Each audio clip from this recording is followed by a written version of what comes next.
never day in my life nakaabot og Cebu kay namin yung Pinoy para makahuman para makahiwas sa kalisudan. So anyway, chor.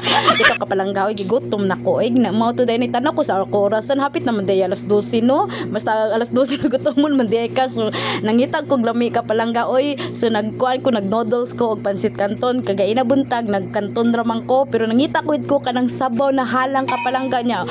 Kanang easy to cook na lang ba char. Easy to cook. So giuna nako ang pansit canton nya giulihiran nako ang kuan magi ang lakimi. So kailangan magid ko na kanang halang kaayo ka palangga ba.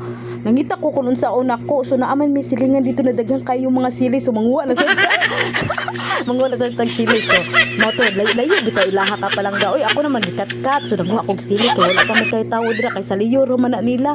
Kay wala kayo na sila diha gaara sa loyo nya. Daghang kay silag sili mga kapalangga oh. Nya pero dili man kayo na siya maano no kalanghalang kaayo oy.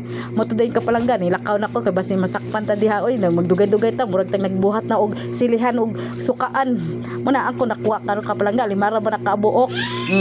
See? Oh, siksi kayo ha na. Moto day na ako gibutang di wala na ako gibutangan og pansit kanton ang sili ha. Ang noodles na ako gibutangan kapalangga kay murag dili man guro pwede ang sili na butangan og noodles. Ang sili